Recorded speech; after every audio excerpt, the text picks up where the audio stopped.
What kind of woman holds a knife to a rancher's throat while a hidden wound kills her slowly and becomes his wife by spring? Her name was Chenoa, and this is the true shape of what happened to her in the summer of 1882, in the red high country of the New Mexico Territory, when a woman running from slavers could vanish into the hills and still not be far enough from what was hunting her. Wyatt Colton found her half dead in his barn at dawn, hiding a wound gone bad beneath her own bandages and a brand she never meant for him to see. If you want to know how a hidden wound becomes the start of a love story, stay to the end. You will not see the middle of it coming. Now let's go back to the morning it began. Wyatt Colton was 29 years old that summer, quiet by nature, methodical in the way he did everything, a man who fed his cattle before he fed himself and fixed the fence that was broken without waiting to be told first. He had come out to the territory 2 years before from a cattle spread in Texas, following his older brother Caleb, who had bought land sight unseen from a stranger with a survey map and a persuasive tongue after Caleb's wife Mara died of a fever the winter before. And staying in Texas had started to feel like dying slowly. Wyatt had no wife to anchor him and no land of his own yet. Just a good horse, a set of tools, and the plain understanding that a brother was a thing a man kept close. The land here was harder than the map had promised. Summer heat like a wall you walked into each morning. Water rights and endless negotiation. But the cattle were doing well enough, and on the southeastern corner of the spread, Wyatt was raising a house of stone and adobe, 3 solid walls up and a roof on, which was further along than he'd had any right to expect by that point in the year. He and Caleb ate supper together most nights, Caleb's cabin standing half a mile north. Wyatt kept a small weather journal on a shelf by his door, was learning some Spanish from the hands on the neighboring spreads, and was picking up, slower, a handful of words of the Apache languages spoken across the territory, partly because it seemed sensible, and partly because it troubled him that he had lived 2 years in this country and knew almost nothing of the people who had lived in it for centuries before he arrived. 3 days before that morning, he had heard talk at the feed store in the little town of Coldwater from a dry goods man named Amos Teague, who had a gift for the kind of story that made a man's coffee go cold in the cup. A slaver's camp had been found abandoned 3 miles east of Wyatt's property line, chains left lying in the red dirt, a fire still smoking, and tracks scattering out in every direction. Most ran northwest toward the Mesa country. One line ran due south, straight, cutting through the scrub in a way that didn't follow any trail a person would ordinarily choose. Somebody running, and running hard, in a line that meant they knew exactly where the rock and the shadow lay. Wyatt bought his flour and his salt and kept his own counsel. He drove the wagon home along the canyon road, turning that straight line over in his mind the whole way. The way a straight line through open desert never means a person is wandering. It means they are running towards something specific or away from something absolute.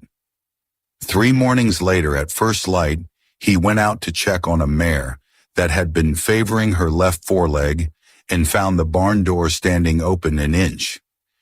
He pushed it wider with his shoulder, not alarmed yet, thinking some animal had nosed it loose in the night. The inside of the barn was darker than the sky outside, which was itself barely gray. He let his eyes adjust. In the far corner, in a stall that should have stood empty, half buried in old hay, was a young woman. She had gone still the instant the door moved, and she was very good at stillness, good enough that he might have missed her entirely if he weren't a man who looked at things all the way to their edges. She was pressed back against the planks. knees drawn to her chest, one arm wrapped across her middle, watching him with the flat calculation of someone deciding whether she could still run. She could not. That much was plain before anything else. He could see it in the tight set of her jaw, in the shallow, uneven pulls of her breath. He stopped just inside the door and put his hands where she could see them, open and loose at his sides, and held still, because whatever he did in the next few seconds was going to decide everything that followed. She was young, early 20s at most, dark-eyed, her black hair loose and tangled with burrs and red dust, wearing a buckskin dress torn along one side, and over it, a cloth wrapping cinched tight that made no sense at all in the summer heat, until he understood what it was hiding. Not modesty, a wound. He could smell it, faint under the hay and horse smell of the barn. "I'm not going to hurt you." He tried it in English first because that was what he had. Then in the little Spanish he knew, because he didn't have enough Apache yet for anything more useful. She didn't move. He crouched slow, putting himself below her eye level, the way he'd learned to do with a spooked horse. Because you made yourself smaller when you wanted a frightened thing to understand you weren't a threat. A short phrase fell from her in Apache, low and flat, with no question in it at all. He didn't know the words. He understood the tone of someone who has reached the last thing she intends to say to a stranger. He looked at the wrapping cinched at her side. "Let me see it." She moved faster than anyone in her condition had any right to move, and the knife was flat against his jaw before he'd fully registered the motion. A skinning knife. Well used, the blade dull but serviceable, her grip correct, practiced. A woman who knew exactly what she was doing with it. Her other hand shoved his sleeve up past his elbow, and for one long second he thought she meant to cut him. Then he understood. She was showing him something. Her own forearm, turned so he couldn't miss it. A brand, raw at the edges, the scar tissue new and angry. The mark a slaver burns into a person he considers property. "I see it." His voice stayed level. "I know what it means." She held his eyes a long moment. The knife didn't move. Then something shifted in her face. Not softening. Nothing so simple as that, but a recalculation, the kind a person makes when the evidence in front of them no longer supports the conclusion they walked in with. She lowered the blade a fraction of an inch. He didn't take it from her. He left it where it was, the wound under the wrap. He kept his tone even. "Will you let me look at it? I've dealt with infection before. Cattle and horses mostly, but the principle's the same." He paused. "I expect you know more of the principle than I do. You just can't reach it, not at that angle." A very long silence. Then slowly, watching him without blinking, she lifted the corner of the wrapping. It was an arrow graze that had gone septic, not deep, not the kind that had struck anything vital, but the kind that festers in a person who cannot stop moving long enough to keep it clean, because stopping means being caught. The edges were inflamed, the center draining badly. Another 2 days and no amount of attention would have mattered. Wyatt looked at it exactly as long as he needed to, and no longer. He stood and went to fetch what he needed: a basin of water heated on the stove, a clean cloth torn from a shirt he'd meant to mend anyway, the small tin of drawing salve he kept for the cattle, which served a person's skin about as well if the smell didn't trouble them, and a cup of water he set near her without pressing her to take it, because she was badly dehydrated, the skin under her eyes gone thin, her lips cracked. She watched every motion he made. The knife stayed in her hand. When he knelt beside her again, she went rigid, every muscle braced, and he understood that this kind of closeness to a strange man was something she was enduring, not accepting, and that her enduring it at all was proof of how desperate she truly was. He worked quiet and quick, because talking while you work is mostly for the one talking, not the one being helped, and she needed his attention on the wound, not his voice in her ear. It took about 20 minutes. When he finished, he sat back on his heels and looked at her. She looked at the bandage he'd wrapped, and then at him. He pointed toward the house. "You can sleep inside. There's a back room. Not finished yet, but there's a pallet and a door that shuts. No one will trouble you there." He pointed at the cup she hadn't touched. "Drink that first." She looked at the water a long while. Then she drank it. Her name was Chenoa, though he wouldn't know it for several days yet. The fever came the following afternoon, which he'd half expected. A wound that has gone bad for days sometimes worsens before it mends, the body finally waking to the fight it has on its hands. She was in the back room when it started, and he might not have known for hours if he hadn't been replacing the latch on the hall door and heard the small, involuntary catch of breath a person makes when pain finally overrides years of discipline. He knocked. No answer. He knocked again, warning her he was coming in, giving her the chance to say otherwise. Nothing. She lay on the pallet with her forearm pressed over her eyes, her skin dry, radiating heat he could feel from an inch away. He spent the next 18 hours in that room, slept in the chair when she went quiet and stayed awake when she didn't. He changed the cloth on the wound and kept water close, and when the fever finally broke in the small hours of the second day, and she came back to herself the way a person surfaces from deep water, aware and not entirely glad of it, he was sitting by the window, watching the color return to the sky, and he didn't turn around. "You're going to be all right." Nothing from her for a long while. Then in careful English, built word by word from a long time spent listening rather than speaking, "You did not have to do that." He thought about his answer. "No," he agreed, "I didn't." She lay still the rest of the morning, but at midday when he brought food, he found she had moved to the window on her own and was watching the yard, watching the distances, the way a person watches when they are weighing what is safe and thinking hard about whether to stay. She stayed. She gave him her name on the 4th day.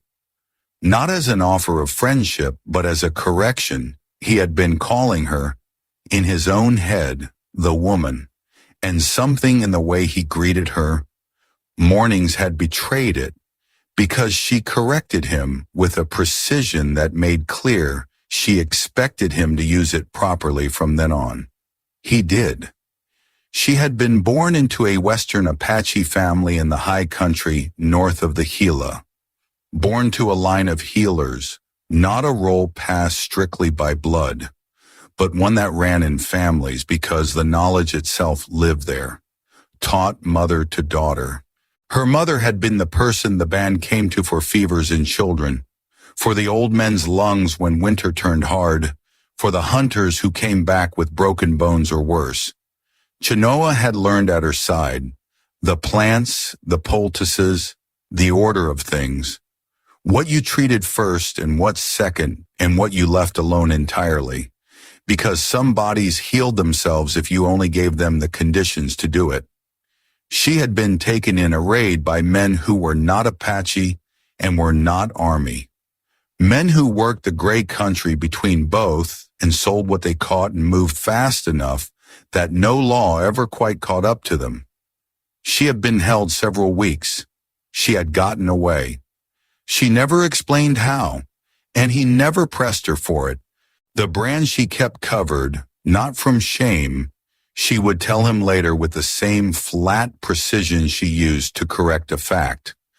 But because it was evidence of what had been done to her, and she had no interest in carrying their marks somewhere, strangers could see it and form opinions about her. She had been making for the mountain country, hoping there were still people there she might recognize, when the wound slowed her and the fever began building, and she made the same calculation Wyatt would later make standing in that barn doorway, only without the luxury of nearly so much time to make it, that the wrong choice made quickly sometimes beats no choice at all. All of this came out over the following days, in pieces, the way things surface for a person used to keeping them locked away. He listened. The questions he put to her were few and specific. How far north? Which pass? How long ago? The kind that made plain he was thinking about the practical ground ahead of her, not satisfying any curiosity about her past. She noticed that. He could see it in the small recalibrations of her manner. Trust with her was never given. It was built, one piece of evidence at a time. If Chenoa's story is staying with you, tap join beside the channel name to become a member. It's a small thing that keeps these stories coming. She healed faster than he expected, or maybe faster than she let on. Within a week she was up and moving around the property, not conspicuously, but systematically. The way a person learns a new place. What is where? What it leads to? Which directions of leaving exist? He understood what she was doing and said nothing about it. She began helping with the work, not because he'd requested it and not as any kind of payment. She was clear about that. Clear the way people are clear about things that matter to them. She did not consider herself indebted to him. She helped because idleness bored her, and because keeping her hands busy was one of the ways she managed the things she carried, the vigilance that never fully rested. Those first weeks she was guarded in the particular way of someone who had calculated exactly how much to reveal, and was holding the rest in reserve. She ate when he ate, and slept when she could, and she never once let him hear her moving in the dark hours, though the mornings sometimes showed him she hadn't been entirely still. A cup shifted from where he'd left it. The kitchen latch set differently than he remembered. Patrolling, he came to understand, not his land, which she knew posed no threat to her. The edges of her own endurance, what she could allow herself. He gave her room. He didn't push conversation, and he didn't perform cheerfulness in the kitchen the way some men do around something frightened. That too bright energy that is its own kind of pressure. He was simply himself, steady, unhurried, getting on with his work, and over the days she began meeting that steadiness with something that wasn't quite ease, but leaned in that direction.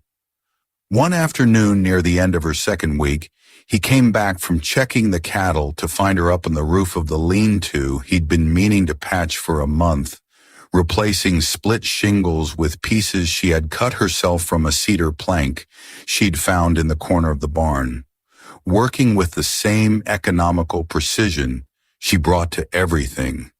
No wasted motion, no testing of anything she already knew. When she heard him below, she didn't stop or look down. She finished the piece she was on. He looked at the work from the ground. It was better than what had been there. You didn't have to do that. I know.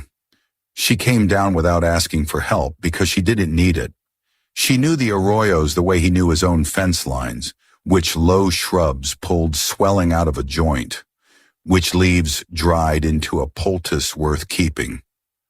Morning she went out and came back with things gathered in a cloth she'd folded into a carrier, and worked them in the corner of the kitchen with the focus of a craftsman. No wasted motion, everything purposeful.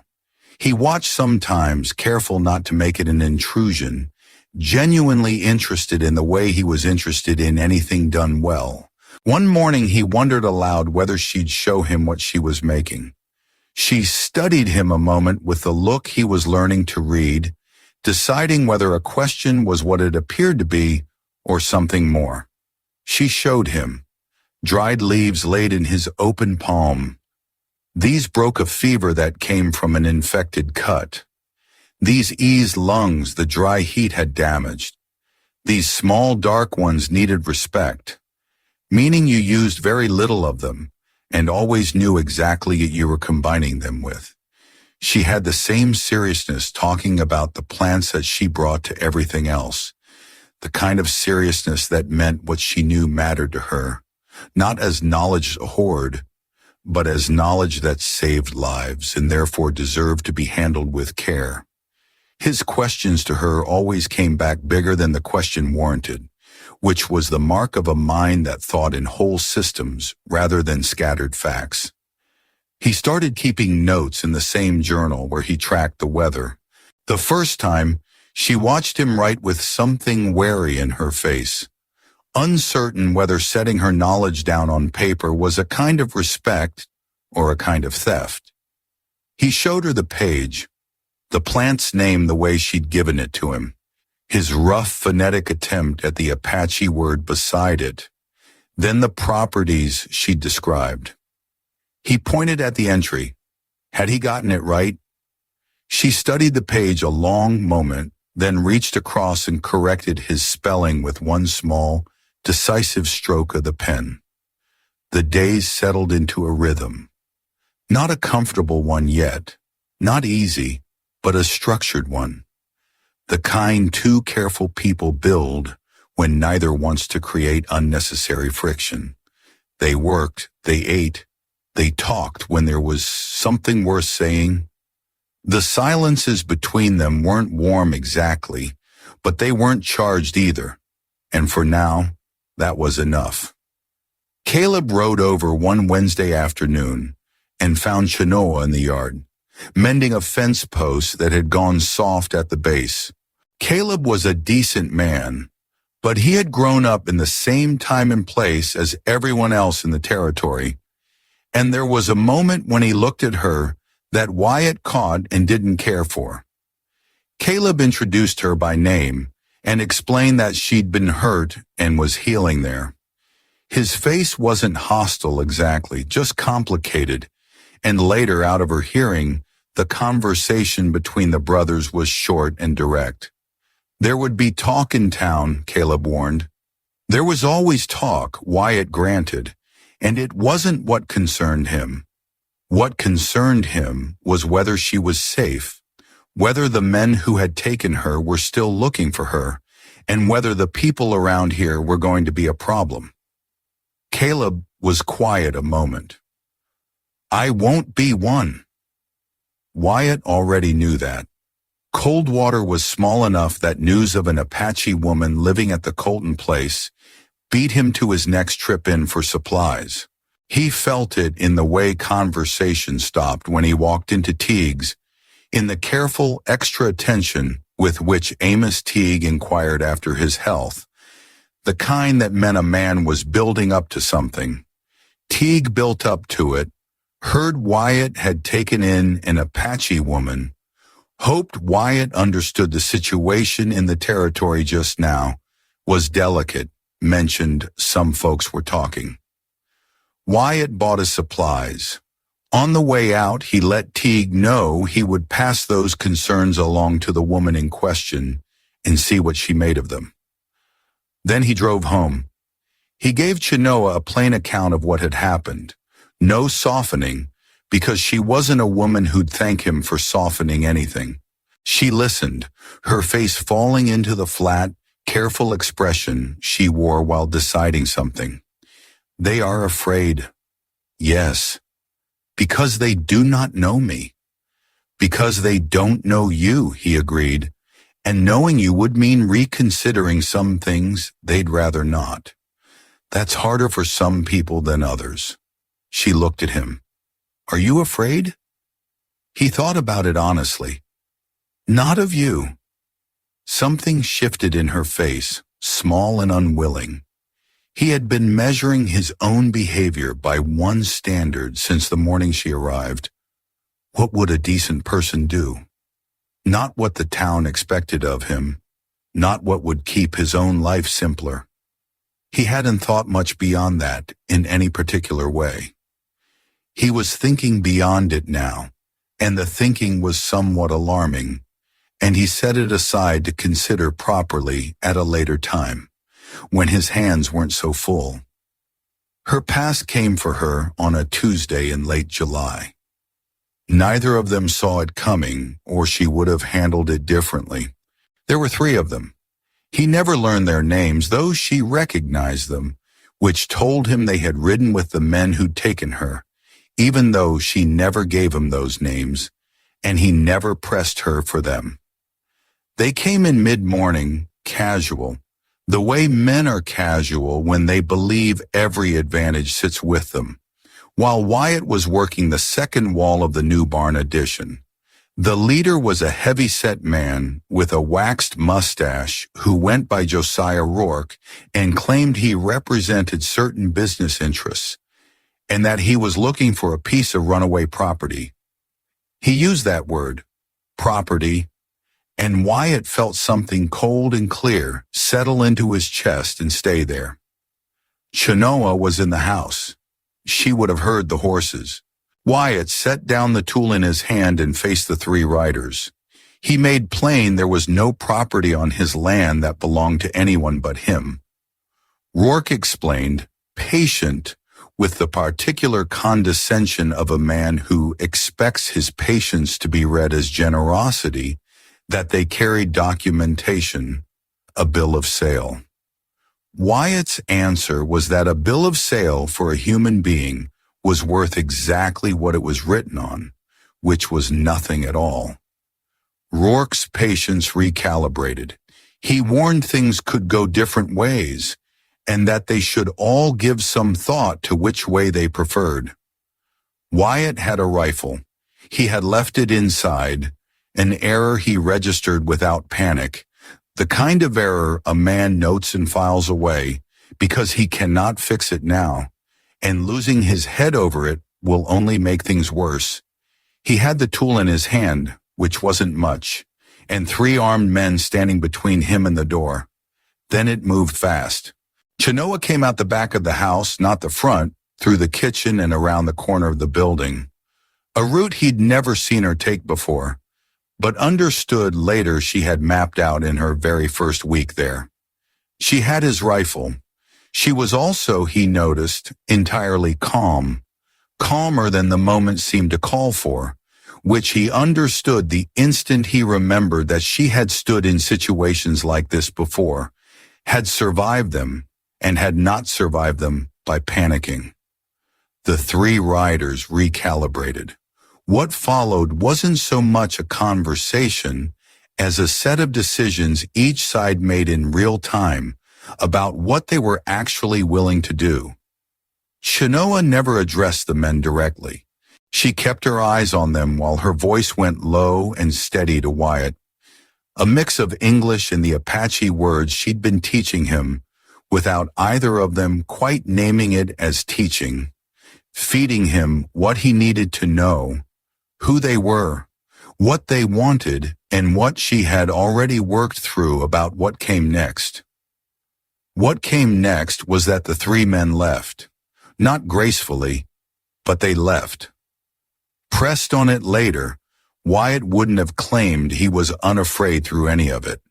He would have argued there was no use letting fear distract a man from what needed doing. The dust their horses raised settled back down into the red ground, and Chenoa stood a moment in the yard, still holding the rifle. Then she lowered it, leaned it against the house, and sat down on the step. He sat beside her. Neither of them found words right away. After a while she broke the quiet. "They will come back, with more." He nodded. "I expect so." "You should not have—" She stopped and started again. "This is not your problem. It became my problem the moment I let you into my barn. She looked at him sharply, and for a second he thought he'd chosen the wrong words. That is not a reason. I knew you were hurt. I knew someone had done that to you, and you needed somewhere to be. That was reason enough. He looked out across the yard. I haven't regretted it. Not for one day. The sharp look softened, just barely, the kind of shift a person would miss if they weren't watching closely, and he was. I know. Her voice had gone quiet. I know you haven't. Wyatt rode to Caleb that same afternoon and laid it out plain. He could use another gun for the coming days and likely longer. Caleb didn't ask a single question, just packed a bag. 2 men from the neighboring spread, Rafael Ortiz and his cousin Tomas, both men Wyatt had worked alongside for a full year and trusted, agreed to rotate through for the week. He paid them fairly and explained what might be coming. They understood. Chenoa watched every part of the preparation and was not passive in it. She knew the ground far better than any man who had ridden in to help, having spent her earliest weeks there, walking every approach, every rise and dip, every vantage point in a radius wide enough to matter. She laid out the property's weak points for Wyatt across the kitchen table one evening, tracing the approach angles with her fingertip against the wood grain, and he adjusted the watch accordingly. 2 more visits came in the 10 days that followed. The first was a single rider who stopped at the edge of the property, watched a long while, and left.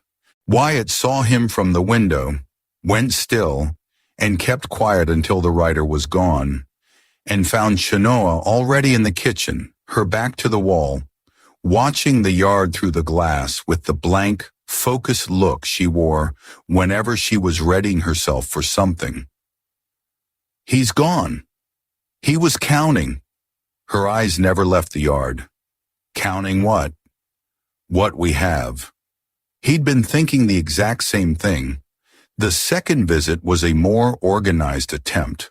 4 men timed for the hour before dawn, and it ended badly for them and for no one at the Colton place. Though Raphael took a graze along the shoulder that Chenoa cleaned and wrapped with the same efficient, controlled care she had once given her own wound, weeks before. After that second attempt, Wyatt, Caleb, Raphael, Tomas, and Marshal Ezra Voss, the nearest thing Coldwater had to law enforcement in that stretch of the territory, sat together at the kitchen table while Voss took a careful accounting of everything that had happened, everything the riders had claimed, and exactly what their paperwork was worth in a territory where the law was whatever a man could actually make stand up. The documentation, examined closely, which Voss did with a deliberate attention that made plain he understood exactly what he was looking at, turned out to be worth nothing at all to anyone who bothered to read it carefully. There was no third visit. Wyatt brought Chenoa the news that evening. She received it without visible relief, which he came to understand was not the absence of relief itself, but the absence of the habit of letting herself feel it. She had learned not to loosen her grip on vigilance, because things that looked finished had a way of returning wearing a different shape. You believe it is over. For now, those particular men, not others like them. The territory is what it is. He held her eyes. But you're not running anymore, and you're not alone. She was quiet a while. Why does that matter to you? You did not know me. I know you now. The evening light was coming through the kitchen window at an angle that caught the copper in her hair and the particular depth of her eyes. Not just dark, but layered, the kind a person could look into a long time without finding the bottom of them. He had been filing thoughts away for a later time. It seemed the later time had finally arrived. I know you're capable. I know you're a healer. I know you think before you act, And you don't decide anything out of fear, even reasonable fear. I know you don't give what isn't genuinely meant, which means anything you do give means something. He paused. I know you've carried a great deal, with no one to carry any part of it beside you, for a long time. And I know you don't want to need anyone. And I think that's a sound way to have survived what you survived. I'm not asking you to need me. She waited. I'm asking if you'd want to stay. Not because you've got nowhere else. If you want to go north and find your people, I'll help you do it. I'll ride with you as far as you'd want the company. But if you wanted to stay here, he considered his own words carefully. I would like that. I would like it a great deal. The silence went long. An evening bird started up somewhere out in the mesquite. Chenoa looked down at her own hands. The brand under her sleeve always covered. He'd seen it. He knew it was there. And he had never once looked at it with anything she could have read as pity. I am not easy. I know. There are things I do not speak of. There are ways I will not be touched on certain days. Times I need to be alone without explaining why. I'm a quiet man myself. I understand needing to be alone. She studied him a long moment. The thorough look, not suspicious exactly, but the way a good healer studies a wound before she decides what it needs. I would want to bring what I know here, to make something useful, not only to be here. I'd want that. What you know of the plants, the healing work, this territory is starved for it. There's a doctor in Coldwater who's the doctor only because there's no one else, and he drinks come morning. Something crossed her face that wasn't quite a smile, but was close enough to touch one, brief, and it changed the whole shape of the moment. There is a great deal I could teach you of what grows in these arroyos. I'd like to learn. Another silence, shorter this time. I would consider staying. I am not saying yes to everything at once. I am saying I would consider it. He nodded. That's enough for now. The considering took 3 more months. He didn't press it, not his nature, and besides, he understood that what she was weighing wasn't a small thing. She was deciding whether the evidence now in front of her outweighed a lifetime's hard lesson not to trust. And experience is a harder teacher to argue against than any number of words. She stayed and watched, and built her judgment piece by piece with the same careful method she brought to everything. He helped her send word north through a trading contact Raphael knew of, someone who might know the band she'd been born into. It took 6 weeks for an answer to come back, and the answer was mixed. Some of her family accounted for, some not. He sat with her in the kitchen while she read it and didn't try to say anything that would make it lighter, because some things don't get lighter, and saying otherwise is its own kind of lie. She cried once privately, and he gave her that privacy and came back a half hour later with coffee and made no mention of it at all. If you want more quiet, hard-won nights like this one, tap join beside the channel name to become a member. It keeps stories like Chenoa's coming. She went north that fall for 3 weeks to find the people word claimed were findable. He didn't ask her not to go.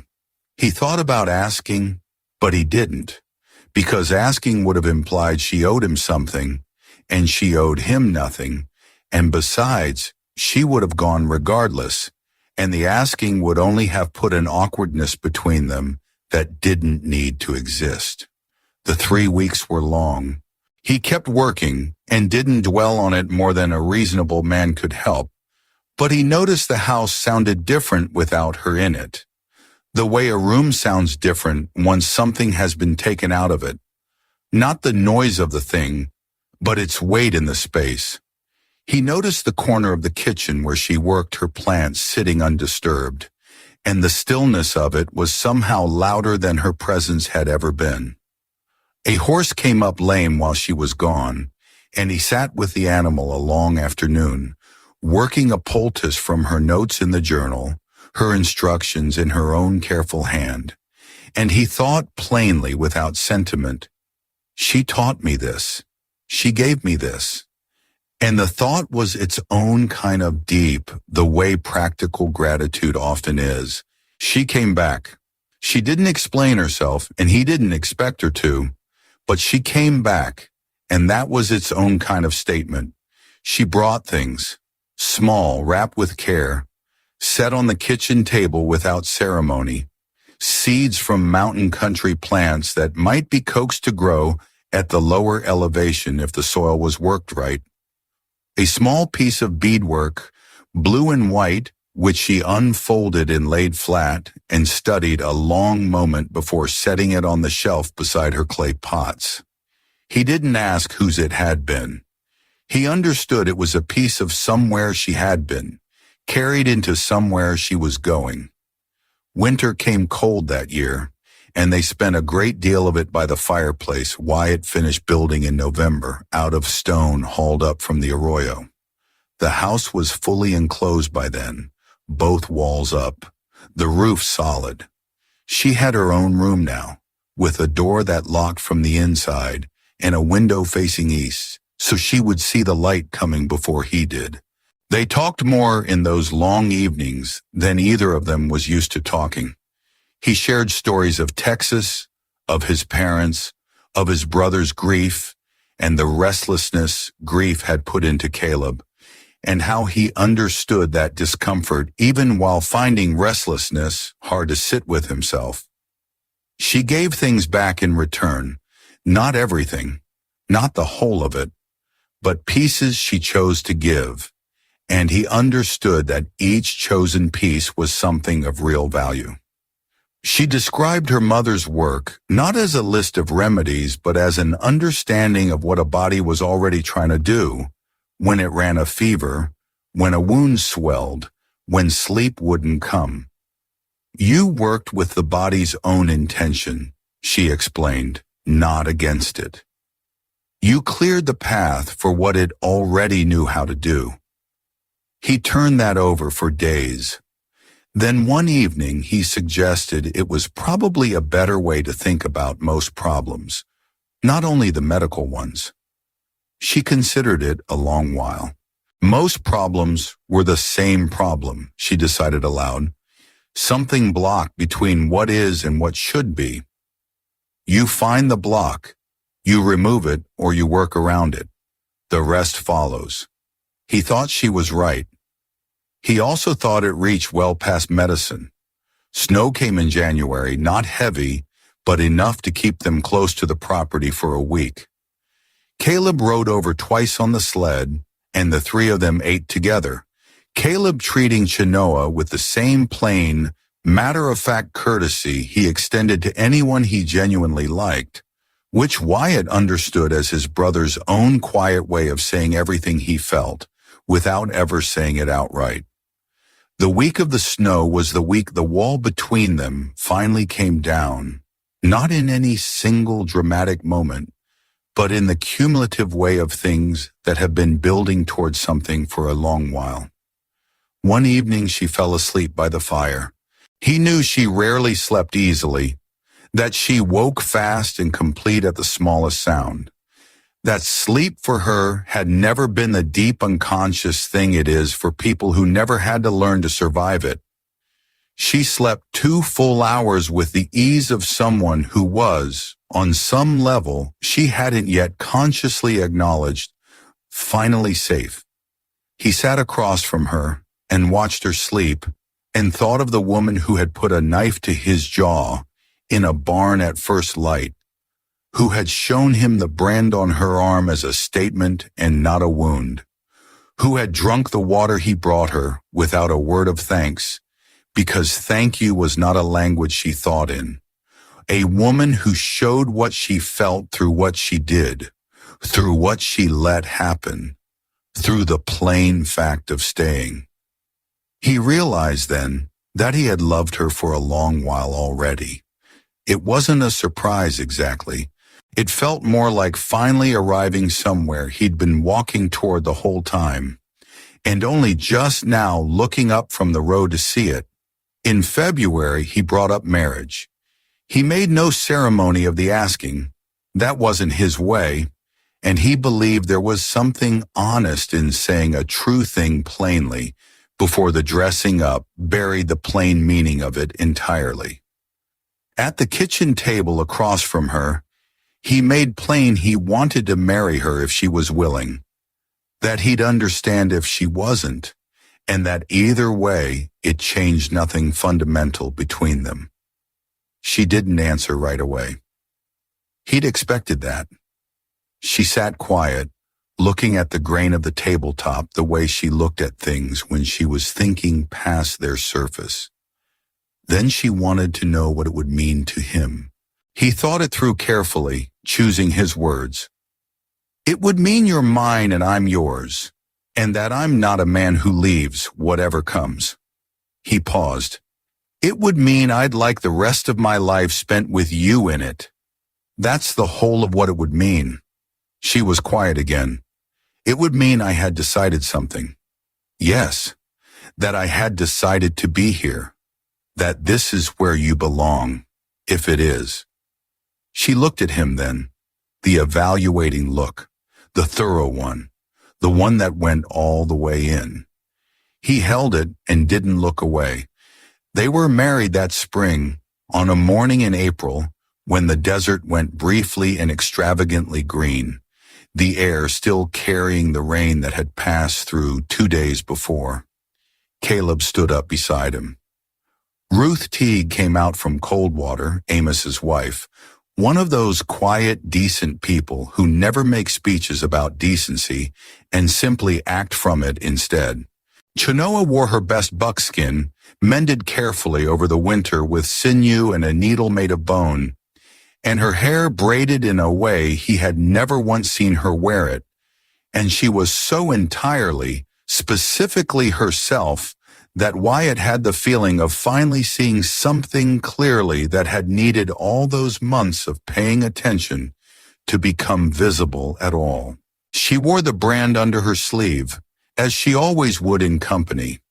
But in the mornings when it was only the two of them, and the light was coming in through the east window, she didn't bother, and the scar lay across her arm the way scars do, evidence of what had been survived, folded into the body of the one who survived it.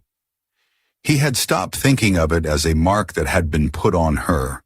He thought of it now as a map, a record of the long road that had led her here. That summer she built a garden, the practical part of it first. The healing plants dried and sorted into careful order in clay pots. She fired herself in a small kiln, built from the same arroyo stone as the fireplace. But she planted other things too, things that served no purpose beyond their own growing, beyond the color they put into the dry air, things her own mother had once grown.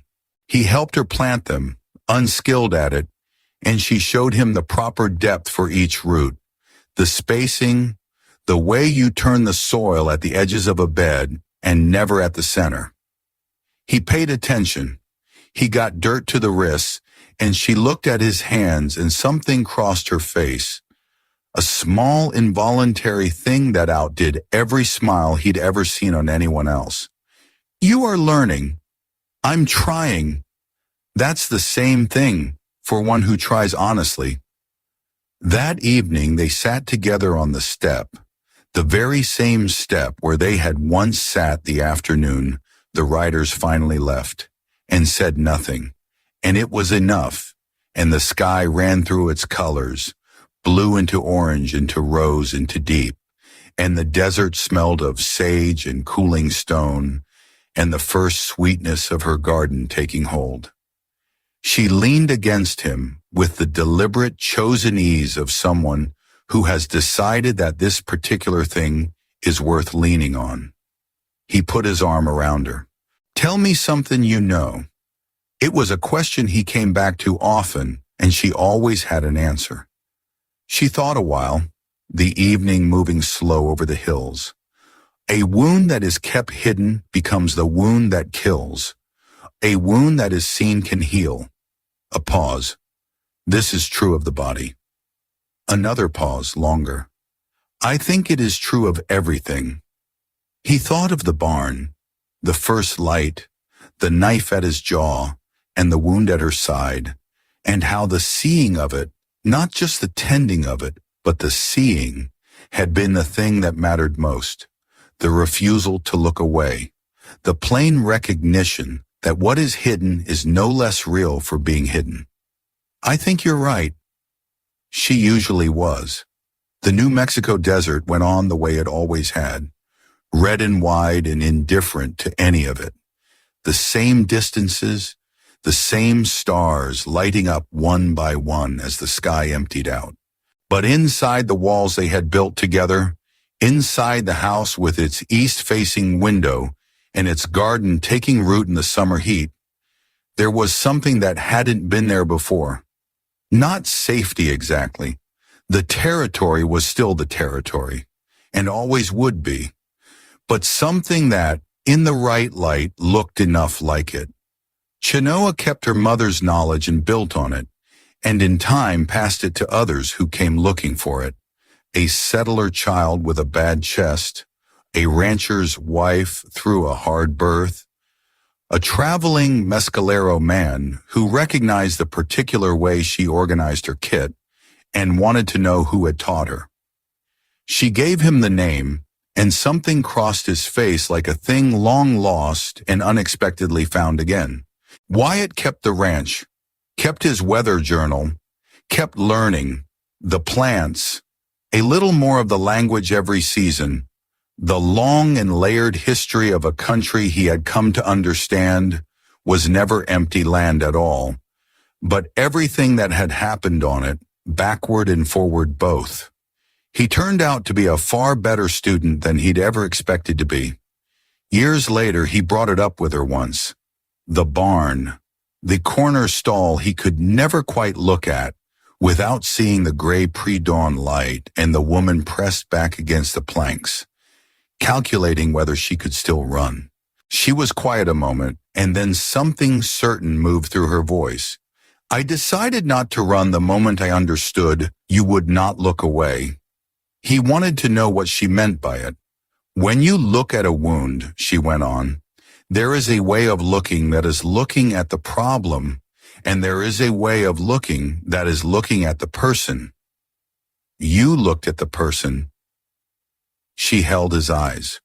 I had not been looked at that way in a very long time. It frightened me, and then it didn't. He thought he understood her finally all the way through. In his own way, he had been looked at in return, just as thoroughly, just as honestly, the whole way in. That was the thing about being truly seen. He had come to know by then. It ran in both directions. A person could not see someone else clearly without being changed by what they saw, without something real about themselves showing plainly in the act of looking. She had seen him. He had not been afraid. Some things, once they find their shape, keep it. The stone walls of the house, the roots of a garden, a wound properly tended until it becomes only a scar, not something to hide anymore, but part of the map of a life, right there on the skin, readable to anyone who knows how to look. She had taught him how to look. He had given her somewhere worth staying. That, in the end, was everything. If Wyatt and Chenoa's story stayed with you tonight, tap join beside the channel name to become a member. It's the best way to keep stories like theirs coming. Thank you for watching. Tell us in the comments which moment in that barn hit you hardest, and we'll see you in the next story.